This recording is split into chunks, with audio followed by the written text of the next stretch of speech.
Hola, ¿qué tal, queridos amos del multiverso? Yo soy Rix y les doy la bienvenida a su canal, nuestro canal, Rix y los amos del multiverso. Una disculpa enorme, queridos amigos, queridas amigas, porque la semana pasada no hubo contenido en Rix y los amos del multiverso, por varias razones. Tuve algunas situaciones personales que tuve que resolver, además del trabajo. Me estoy cambiando de trabajo en estos momentos, como muchos saben, si me siguen en mi canal principal, El Grimorio de Rix, saben que estoy pasando por una transición laboral ahorita, entonces estaba terminando unas cosas. Además, con el lanzamiento de mi nuevo libro, he estado a marchas forzadas, releyendo, corrigiendo, maquetando, haciendo publicidad con ustedes, haciendo el directo, más los videos del otro canal. Entonces no había tenido mucho tiempo, pero además fue parte de los errores de la serie que hoy vamos a reseñar, que como están viendo en el título del video, hoy voy a estar reseñando la última serie de Netflix, The Sandman, de Neil Gaiman. La serie de Netflix que es la adaptación de esta obra maestra del escritor Neil Gaiman de DC Comics. Un cómic muy conocido, The Sandman. ¿Por qué The Sandman? El hombre de arena. Quizá los que no sepan y dicen, oye, Sandman, ¿qué no es el personaje, el villano de Spider-Man, el hombre de arena? Bueno, aquí se llama Sandman porque una de las figuras mitológicas, supongo que es de los gringos, es Morfeo o el rey de los sueños, que de hecho vemos a una interpretación de este personaje legendario, mítico, también en la película de Navidad, La leyenda de los guardianes. También ahí se conoce como Sandman o el hombre de arena, porque según la forma en cómo provoca el sueño entre los personajes del mundo, entre las personas del mundo, es por medio de sus arenas del sueño, ¿no? Entonces por eso se llama Sandman. Esta serie, honestamente, cuando me enteré que iba a haber una adaptación de Sandman, me emocioné mucho. Primero porque Neil Gaiman es uno de mis escritores favoritos. El cómic de Sandman, yo sabía de su existencia, pero realmente lo leí hasta 2020, empezando la pandemia, y debo decir que se volvió en una de mis historias favoritas. Yo saben que no soy muy fanático de DC Comics, yo soy más de Marvel, DC Comics, y me gusta mucho más Dark Horse y otras empresas de cómics. DC a mí en lo personal no me gusta mucho, pero The Sandman me encantó. Ahora, la pregunta que todos están haciendo, ¿esta adaptación es digna de ser? ¿Digna de existir? Yo diría que sí. Estuve investigando un poco sobre, digamos, la preproducción. Habían planes de hacer esta historia, una película desde los años 90, lo cual habla muy bien de la historia, porque este es un cómic que salió en los años 90, inicios de los 90, si no me equivoco. Y el hecho de que quisieran adaptarlo a película en esa misma década habla muy bien de lo fantástica que es esta historia y lo mucho que vendió en sus tiempos, que era en esta época en la que surgen cómics no convencionales de superhéroes como Watchmen, como Swamp Thing de Alan Moore, otro escritor grandioso de cómics que no son los típicos cómics de superhéroes en mallas, sino que es algo mejor, algo más interesante, y es el caso de The Sandman. Y así estuvo durante varios años barajeándose la opción, la posibilidad de que fuera adaptada esta historia. Incluso se escribió una adaptación literaria, hay un audiolibro con varios actores de renombre ingleses, porque Neil Gaiman es inglés, narrando la historia. En fin, ¿no? Es de verdad, es una de las historias más importantes. Y tomando en cuenta que varias historias de Neil Gaiman han sido adaptadas al cine o a la televisión en últimos años, como por ejemplo la última que yo estoy viendo, American Gods, una gran serie, y también estoy al mismo tiempo escuchando el audiolibro, que el audiolibro es mejor, pero de todos modos la serie no está nada mal, la pueden encontrar en Amazon Prime. Y quizá la adaptación más famosa, más conocida, basada en una obra de Neil Gaiman, es Coraline. Esta película animada que mucha gente ama por ser una historia oscura, con animación en stop motion. En fin, este hombre es un genio. Al igual que cuando hablo de películas de Marvel, quisiera mencionar que, en mi opinión, si una adaptación es fiel o no, eso no es importante. Es decir, en las películas de Marvel normalmente yo no les digo, oh, es bueno porque es muy fiel a los cómics esta película. No, en mi opinión, de hecho, entre menos fiel sea una obra, una película o una serie a la fuente original, sea un libro o un cómic, es mejor. ¿Y por qué? Este es un fenómeno muy interesante que se ha dado en varias obras últimamente, y es que los autores originales no deben tener presencia, no deben meter mano en la escritura del guión de una serie o de una película. Pueden estar como consultores, pero que ellos escriban directamente es una idea terrible. Y si no me creen, vayan a ver las películas de Animales Fantásticos, en donde J.K. Rowling escribió el guión de las primeras dos películas, por lo menos, que son las peores, y también el caso de la última película de Hellboy, no las de Guillermo del Toro, la que salió en 2019, donde uno de los principales guionistas fue Mike Mignola, el creador del cómic. Con esto quiero decir que, que estos escritores J.K. Rowling y Mike Mignola son malos. No, para nada. J.K. Rowling es de mis escritoras favoritas, pues creó Harry Potter, una de las franquicias más grandes de la historia, y además es reciente. Y Mike Mignola, que es creador de mi personaje de superhéroes favorito, Hellboy. Los cómics de Hellboy se me hacen fenomenales. Pero ¿por qué no funciona que estos escritores escriban, valga la expresión, los guiones? Porque no son guionistas. Y es un fenómeno muy curioso, que también le ocurrió al mismo Stephen King. Que bueno, Stephen King, estuve viendo hace unas semanas que él tomó un curso intensivo para aprender a escribir guión, pero no es lo mismo tomar un curso intensivo de unas cuantas semanas a llevar esa materia de guionismo en la universidad, como fue mi caso y como es el caso de muchos guionistas profesionales que hoy trabajan en Hollywood y en otras productoras grandísimas del mundo. Es un fenómeno muy curioso porque la narrativa en un libro o en un cómic no necesariamente siguen el formato establecido de guionismo. Es algo que te enseñan en la escuela de guionismo, en la universidad, ya sea que estés estudiando cine o comunicación. Algo que te enseñan es que por algo existe el cine experimental. El cine experimental son estas películas raras que nadie ve, que están en la Cineteca Nacional, de un güey tomando café durante 2 horas. Ese es el cine experimental. ¿Por qué se llama cine experimental? Porque está experimentando, como dice su palabra, tanto en la cuestión de fotografía o actuación o algo por el estilo, o en la forma de contar la historia, es decir, en la narrativa, en el guión. Todas las demás películas mainstream que ustedes vean, y por mainstream no me refiero a películas solo de superhéroes, sino cualquier película que ustedes vayan a ver, desde Corazón Valiente, Rocky, El Señor de los Anillos, Harry Potter, la comedia romántica que esté de moda, la que sea, todos siguen una estructura de guión que yo enseño a mis alumnos en la universidad, que yo llevé, que hice mi tesis sobre eso y que quiero hablarles en algún futuro aquí en el canal, pero es un formato que ya está establecido.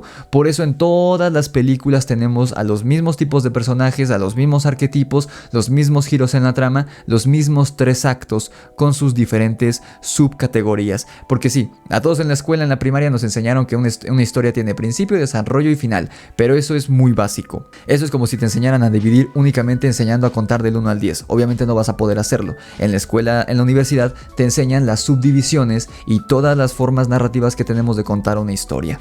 Entonces, como en los libros no seguimos ese formato, por eso un libro de Harry Potter es tan bueno, por eso da tantos giros, por eso de repente puedes meter personajes en medio del libro o subtramas que no habían aparecido antes, o en los cómics de Hellboy, que son historias individuales con mucho monólogo interno. De hecho, Hellboy en la mayoría de sus aventuras está solo. Por eso Guillermo del Toro tuvo que adaptar muchísimo. Si ustedes ven las películas de Del Toro, no se parecen absolutamente nada a los cómics de Hellboy.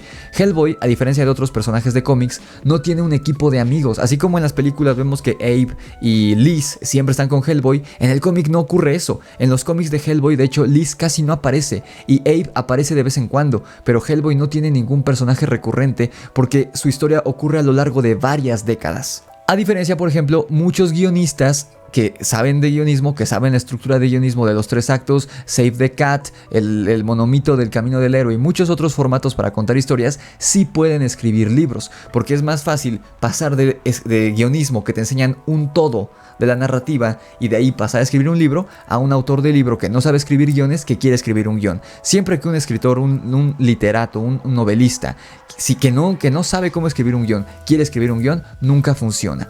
Ahí están los ejemplos: J.K. Rowling, Mike Mignola y el mismísimo Stephen King. Pero no es el caso de Neil Gaiman, porque Neil Gaiman ha participado en muchos medios. Y bueno, Neil Gaiman estuvo desarrollando la historia, pero como guionista solo escribe el primer episodio, y de hecho está coescrito. Así que es fiel. Los primeros 3 o 4 episodios son muy fieles al cómic. De verdad son muy muy fieles, al menos en la historia, porque el aspecto de los personajes es muy diferente. Quizá el que más se parece es Morfeo, pero ponen a un Morfeo todo guapo y que seguramente muchas morras ya tienen un crush con este actor, pero en el cómic es un güey bastante monstruoso. De hecho tiene como cara de duende, o sea, sí él tiene el mismo tipo de cabello, la personalidad similar, pero físicamente no es tan parecido a como es en el cómic. En el cómic más bien parece un personaje como de Tim Burton. Aquí parece un personaje de Crepúsculo. No está mal, pero no, o sea, vaya, es el Morfeo versión Netflix. Tengo que decir, la serie me gustó o no, empecemos por ahí. Los primeros episodios son buenísimos. Yo me quedé enganchado en los primeros 4 o 5 episodios. El episodio en el infierno, este duelo que tiene contra Lucifer, está maravilloso. Pero a partir del capítulo 6, si no me equivoco, cuando Morfeo recupera el rubí, que se lo quita a John Dee, a partir de ese capítulo la serie se va al diablo. Y ahí es donde te digo que los literatos, los novelistas, no deberían escribir guiones. No sé cuánta presencia tuvo ahí Neil Gaiman, o si fue alguien del equipo de escritores o de los productores, que de verdad, si ustedes ya vieron la serie, no me dejarán mentir, la primera mitad de la serie y la segunda parecen dos series completamente diferentes. Y para acabarla de joder, en los episodios 6, 7 y creo que también en el 8, Morfeo casi no aparece. De repente nos quitan a Morfeo y nuestro protagonista es Rose Walker, este personaje de hueva, esta adolescente. Obviamente tenía que ser afroamericana porque Netflix, y ese es uno de los problemas de la serie. Pero de repente pasa de ser una historia de fantasía oscura, con dioses, con demonios, con conceptos místicos, mágicos muy interesantes, con menciones a Aleister Crowley y muchas cosas que estaban de moda en el siglo XX, para de repente convertirse en una serie genérica de Netflix durante 2 o 3 episodios de este drama que no sé si fui el único, pero que no me interesaba en lo más mínimo conocer la historia de esta niña, Rose Walker, que la separan de su hermano cuando son niños y ahora que es adolescente ella lo quiere recuperar, pero el niño fue adoptado por una pareja de abusivos. De verdad estos capítulos me costaron un trabajo enorme verlos, y también por eso no le subí mi reseña de Sandman la semana pasada, porque me costó mucho trabajo ver la serie. O sea, los últimos 3 capítulos, los últimos 4 capítulos, me costó muchísimo trabajo verlos. En el capítulo 9 retoma el ritmo interesante que llevaba la serie, y en el 10º está bastante bien, pero sí el capítulo 6, 7 y 8 por ahí, si no mal recuerdo, son terribles, son aburridísimos y pueden hacer que pierda a la audiencia que había cautivado con los episodios anteriores, que son muy buenos. Tenemos el primer capítulo, creo que es el más fiel al cómic, y te digo que porque uno de los guionistas de ese primer capítulo fue Neil Gaiman en persona. Muchos cuadros tomados tal cual del cómic, pasados a la historia. La producción está maravillosa, pero ahí les va un error que se ve que eso sí fue Neil Gaiman, que es algo que puedes hacer en un libro, pero en una película se supone que no podrías hacerlo, y es meter y sacar personajes cuando se te hinchen los huevos. Eso no se puede hacer en series ni en películas.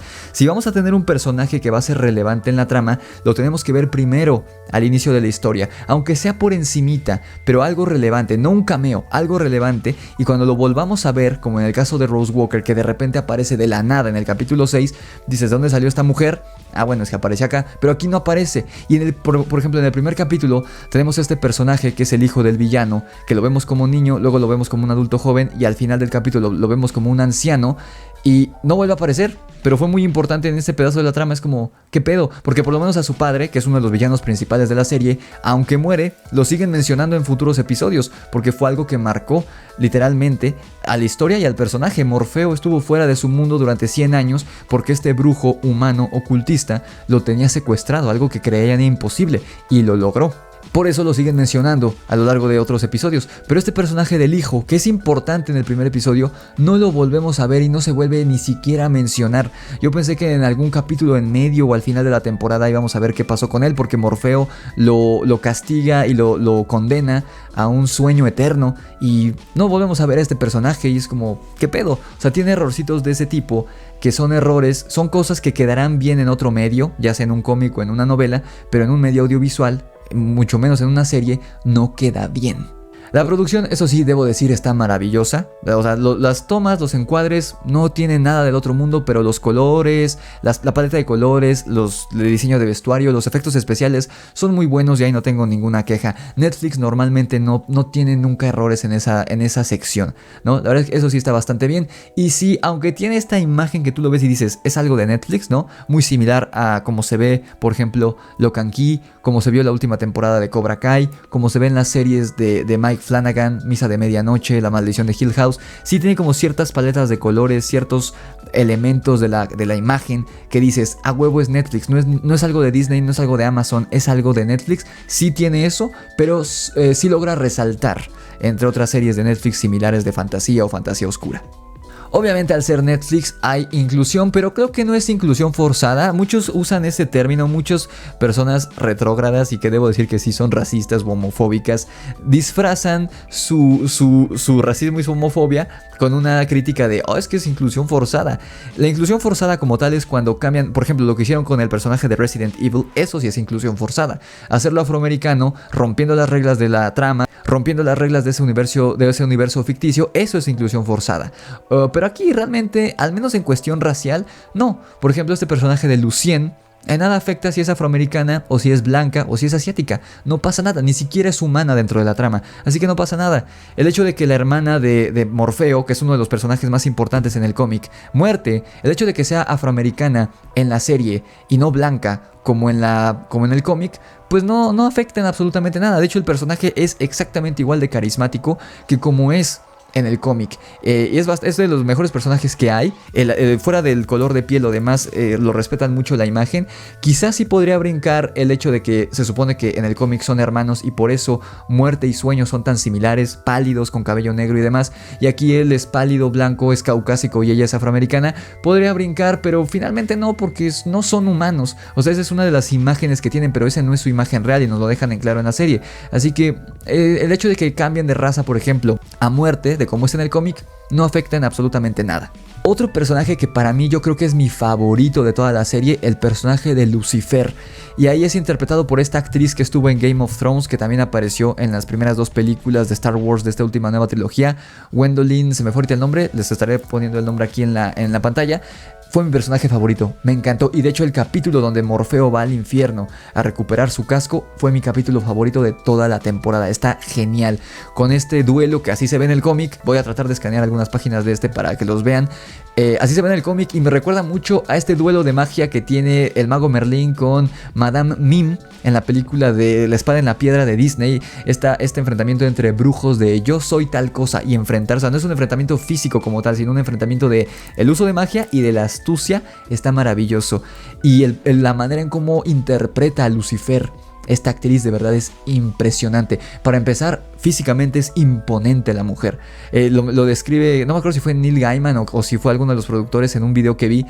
Pero dice, es hermosa, pero a la vez da miedo, y es verdad, o sea, es como muy andrógina esta actriz, y de hecho es parte de su personaje en Game of Thrones, que es mujer, pero es masculina, pero sin dejar de ser femenina, o sea, no es una machorra, no es una tomboy, como dicen los gringos, estas mujeres que actúan como hombres, no, es una mujer que actúa como mujer, pero su físico es muy masculino, entonces crea un choque muy interesante. Lucifer, pues al ser un no humano, me recordó mucho la interpretación de Tilda Swinton del arcángel, creo que es Gabriel, en la película de Constantine con Keanu Reeves, que pues es un ángel, en este caso es un demonio, un ángel caído, entonces no sabes si es, o sea, no puede ser ni hombre ni mujer porque no es un ser humano.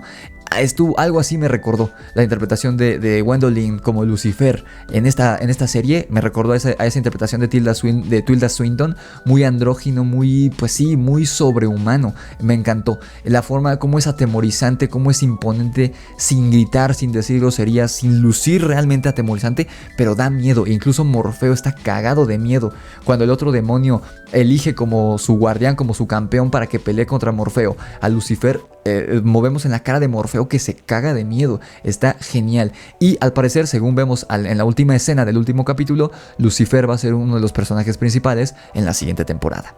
Pero les repito, el problema empieza después de que Morfeo recupera el rubí. Ahí empiezan los problemas de la serie. Se vuelve una serie aburrida. Durante 2 o 3 capítulos se vuelve un drama adolescente que yo decía, ¿qué diablos? Yo vine a ver al Sandman, yo vine a ver a Lucifer, yo vine a ver a demonios, yo vine a ver a ángeles, a criaturas fantásticas oscuras, ¿no?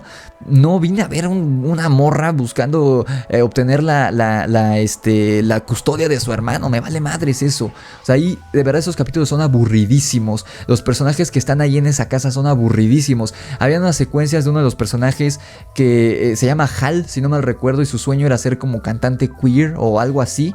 Y hay muchas escenas que son números musicales de este personaje, pero que no encajan para nada en la trama, en la escena, en el ritmo del capítulo. Al contrario, se vuelve aburridísimo, lento.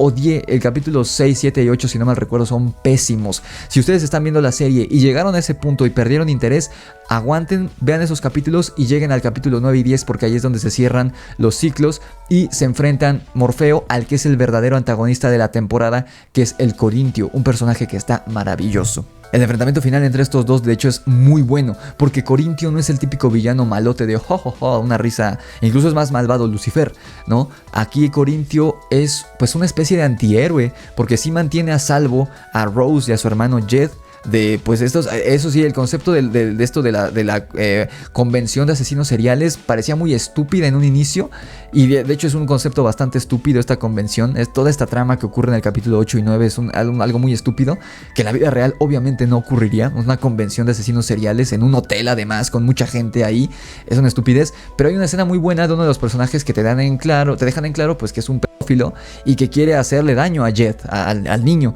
Y hay una escena que el niño cae en sus garras y él se lo va a llevar, que ahí es una estupidez, rompe mucho con las reglas de coherencia, porque es como de, güey, vas a matar al niño en la habitación del hotel, neta, no mames, no seas pendejo, ¿cómo vas a limpiar el desastre, no? Pero bueno, el güey se lo lleva, le está a punto de hacerle esto, la hermana lo encuentra, están huyendo de este güey, de este asesino, que además no es nada imponente. O sea, cuando yo vi la escena dije, neta, este gordo va a alcanzar a estos dos chavillos delgados, jóvenes, no los va a alcanzar, es una estupidez.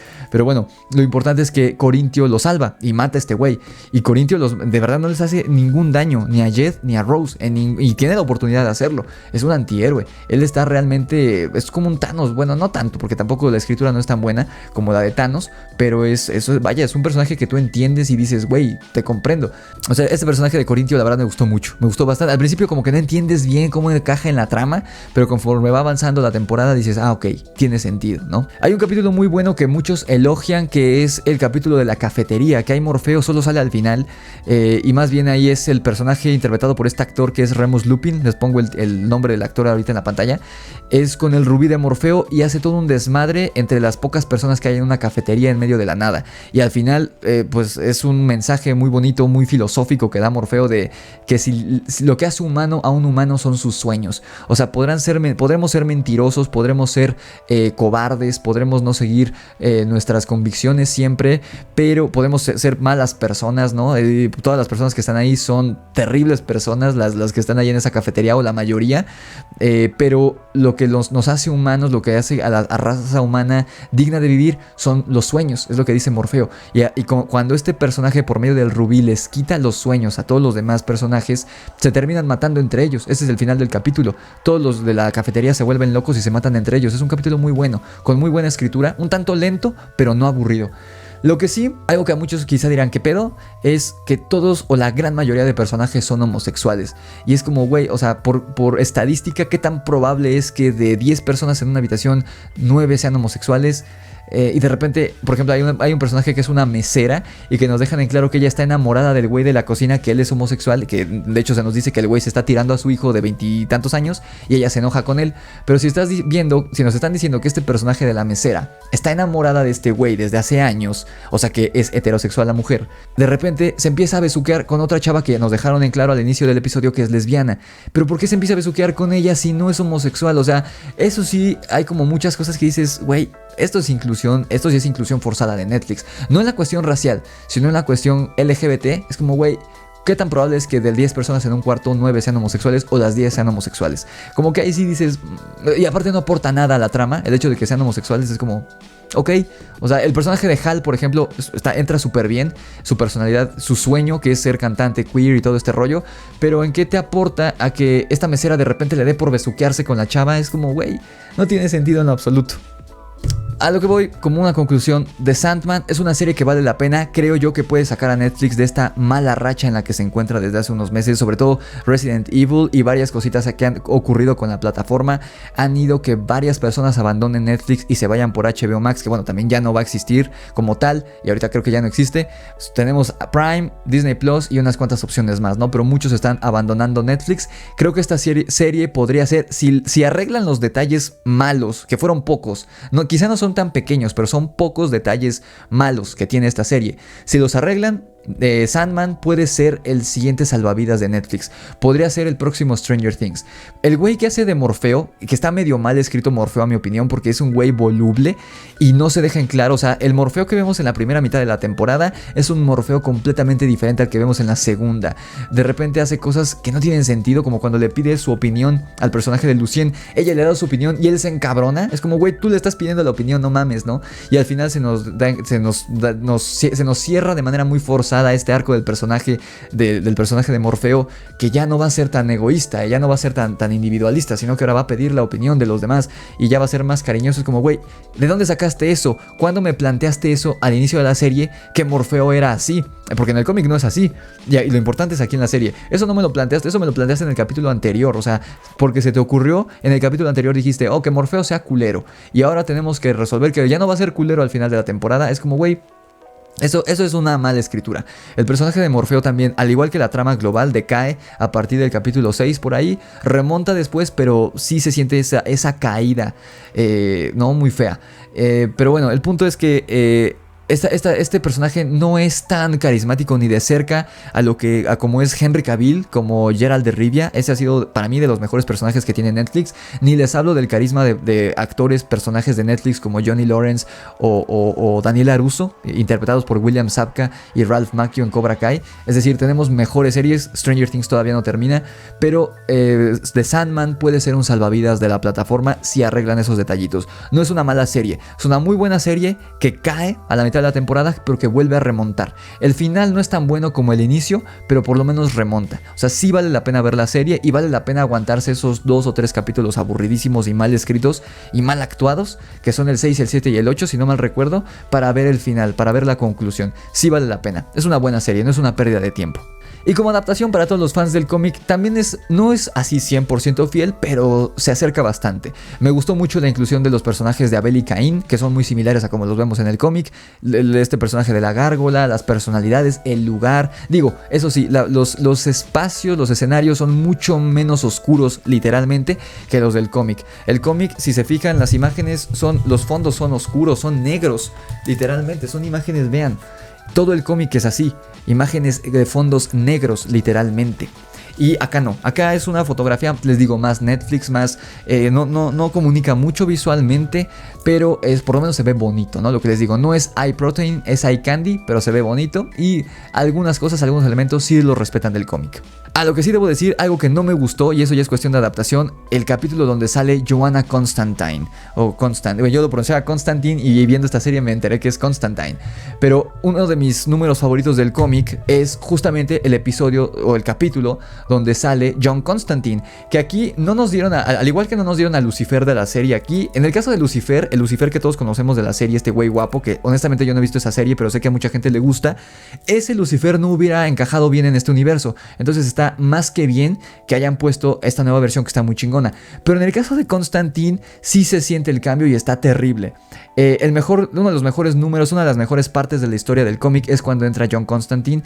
Aquí no nos pusieron al John Constantine que habíamos visto en el universo de las series de Warner, porque creo que hay un problema con los derechos y además esa serie, a pesar de que a los fans les gustó, fracasó y la cancelaron. Fue todo un rollo, no sé si se acuerdan de la polémica de esta serie que hubo hace unos años, pero no metieron a ese Constantine. En cambio metieron a otra Constantine que no fue John, sino una versión femenina, Joan. Pero es terrible, ese sí es el típico personaje odioso, femenino, que es poderoso porque sí, sin ninguna explicación, que es capaz de ganarle a Morfeo, que es un dios, ella es una simple humana.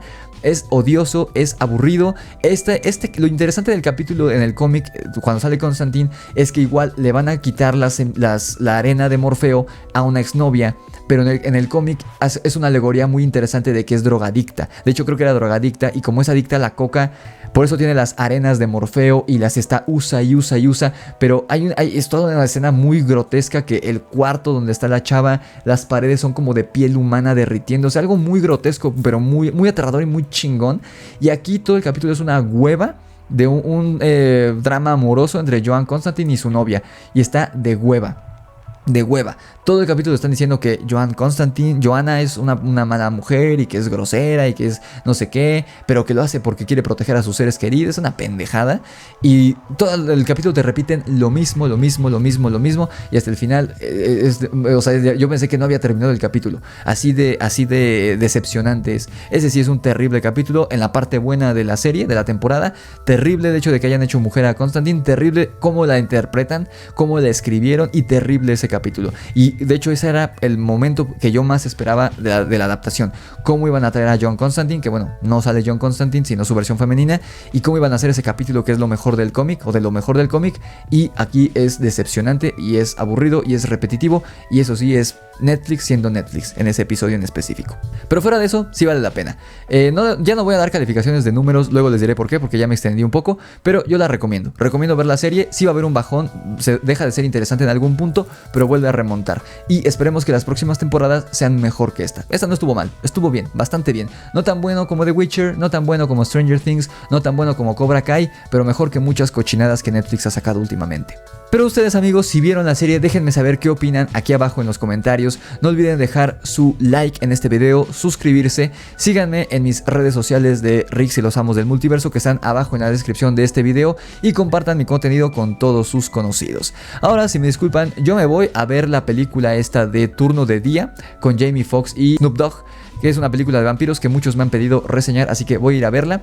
Y pues sin nada más que decir, yo solo me despido, hagan todo lo que les dije, denle like, suscríbanse, bla bla bla, porque eso es lo que los héroes hacen. Yo me despido y que la fuerza los acompañe.